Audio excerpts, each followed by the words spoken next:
Hey ratbags, it's Jade. Today I'm going over the basics of food in CrossFireX, especially for all the console fans picking it up for the first time and any new PC players. Food is an integral part of CrossFireX. If you want to get to the late game stages and really be able to take on creatures and enemies in the biomes as well as the bosses, you're going to need to invest in farming and making sure you're cooking lots of food.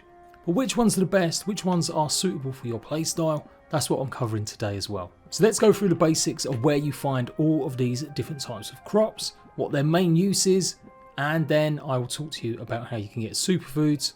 One thing of note, fishing won't be necessarily covered massively in this video. There are just as many fish as there are actual other crops. I will cover it a tiny bit and explain why fishing can be important. So, basics, never eat raw food. Some, like peppers, will absolutely damage you, others they're just not going to give you enough bonuses and stats. It will just replenish your hunger bar and that's it. So by now you surely have picked up some mushrooms and some of the basic ones like the heartberry, the glow tulips, as well as the bomb peppers. Glow petals will help light the way with glow and will help you regain your mana. Heartberries are good for health and regaining your health, and peppers are good for getting you moving around much quicker. So there are some foods you can't plant, so we'll go over it now, but obviously mushrooms you found plenty of. Have you found the large mushrooms though? All mushrooms help regain your health, and they're better than the heartberries, but the heartberries also increase your maximum health. But if you find a large mushroom, these give you a permanent max health boost, and they're one of a number of special food items that do this as you progress through the game. I'm going to throw this in here, but a lot of these stats, they don't necessarily stack. So this giant mushroom will give me 24 max health perhaps, and it will last 10 minutes. Heartberries give me 25 max health for 10 minutes, but they won't combine, they'll just give you the highest amount out of both the same stats. That's worth knowing early on. Try not to, once you get advanced crops that do similar jobs, combine it with the same ones that give the same boosts.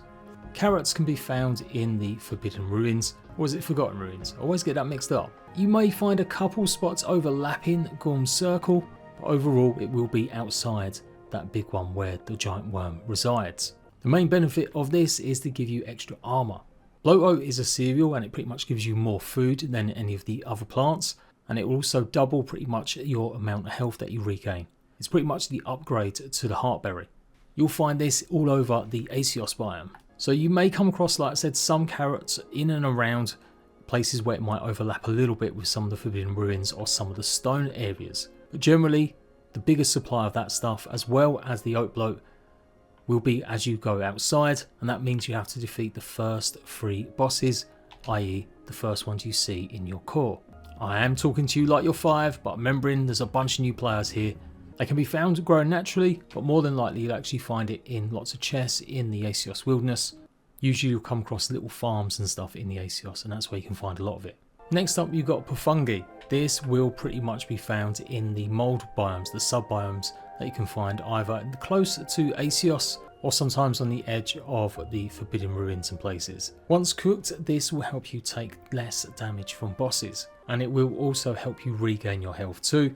So a little bit better than the mushrooms, but I'll show more of that when we start cooking them. So in and around the Asus wilderness, that's where you're going to find lots. So you can see here, this is what the actual mold biome looks like on the map.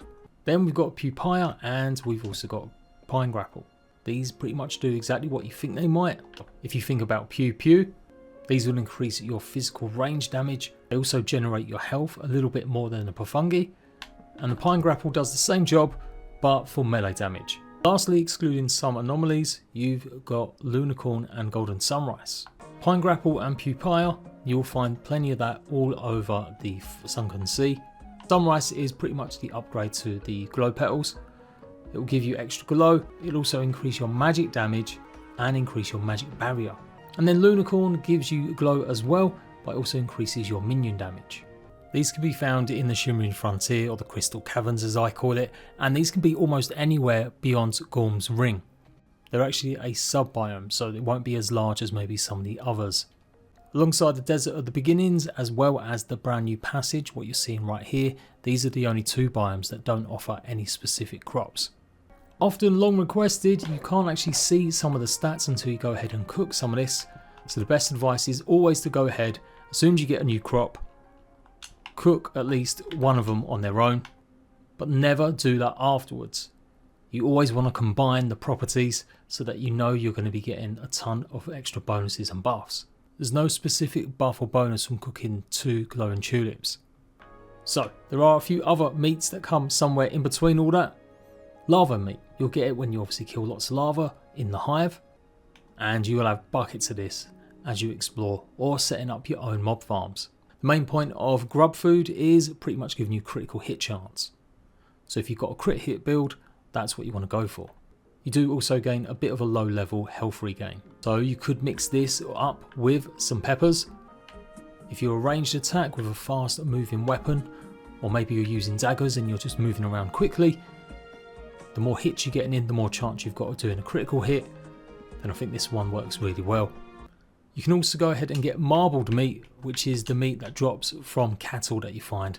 It's pretty much any cattle kind of creatures you come across, like moulins, bambucks, that will drop from them, with a lesser chance from dropping from things like crystal snails or millipedes. The main benefit of this is extra damage for 10 minutes. So this could be a really good one, again, combining it with actually the grubs, because then that way you're getting extra critical hit damage as well as extra base damage. So last few things about base food until we start talking about golden crops and how to get the most out of them. You'll find plenty of caveling bread dropping or in chests as you explore all around the core. So kelp you'll find in various places in the sunken sea, and maybe others. This will give you your food you need to feed the kelp or cattle. Little cross between like the tortoise or whatever it is that you find in the sunken sea. If you want them to produce dumplings, which can give bonuses for fishing, then you need to feed them kelp. Other creatures also produce different types of food. You've got the dodos that now produce eggs if you feed them lots of bugs. So just whack some in a feeding tray. Remember, you can get bugs by utilising obviously a net, and any of the worms especially are really good. Although obviously I want to show a worm right now. There's not a single one available in the dirt.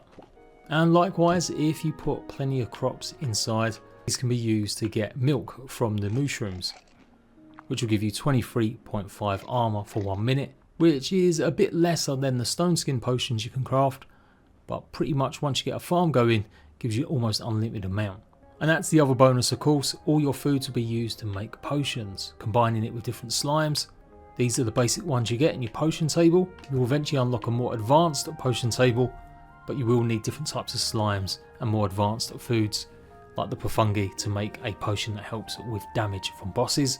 And circling back to dodo eggs, which I nearly forgot about, these give you similar levels of health regen as a mushroom, but they also give you 25% more healing from health over time regeneration for 10 minutes. So the more potions that you drink, the more you'll get out of them, and any other healing buffs that you've got, you'll get more out of it. If you maintain your food and hunger bar above 80%, I do believe, you get a basic buff of speed, attack and reduction in damage. So it's always worth making sure you've got that orange bar as high as possible. And there's no cap on all the different status effects that you can have, as far as I can tell at least. If you eat everything that's going to give you extra critical damage, extra healing, extra mana, it will all just pop up. The only thing it doesn't do is necessarily stack all of the stats.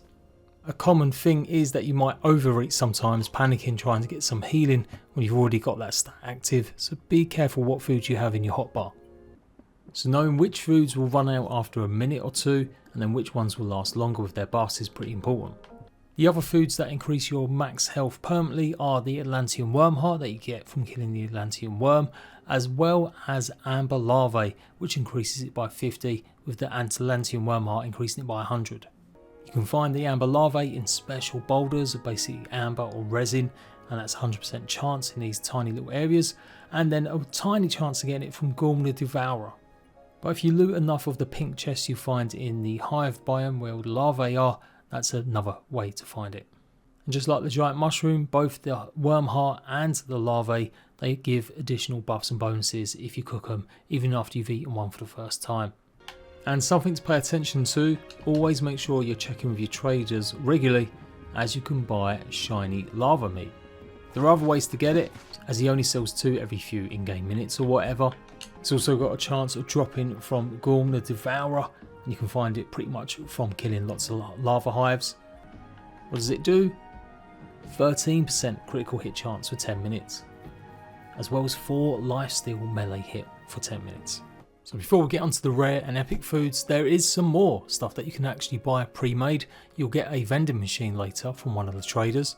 And these are really good temporary but short-lived buffs for taking on bosses and doing specific things, getting extra critical hit chance, damage against bosses, more health and more. They do cost quite a few coins as well. So if you really don't like growing your crops, you can always go ahead and just live off the vending machine. And as well as the shiny actual larvae meat, you can go ahead and buy regular larvae meat from the first bearded trader. And a quick note that during special events, seasonal events, you will get chances to get other unique foods.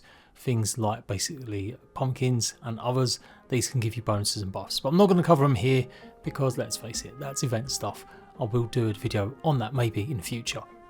And again, the Wandering Trader does sell actual caveling bread if you really want some of that.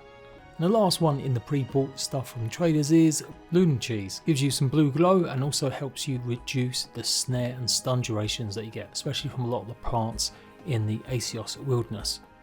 So that's a lot about food, and we're only halfway through the video. This is why it can get a bit overwhelming and working out what foods to actually cook. Hopefully some of them tips will give you a bit of an upper hand. Now let's talk about the golden crops. You need to be pretty much on the last run to start increasing how much of a chance you get with it, as the first level is going to be 3%. If you max it out, you'll give yourself 15% extra chance of your plants being gold. Now honestly, I can't remember if that means you might have a 1 or 2% chance of getting them before you hit that run, but from what I'm reading, it does look like you might only get the golden crops once you reach that last bit.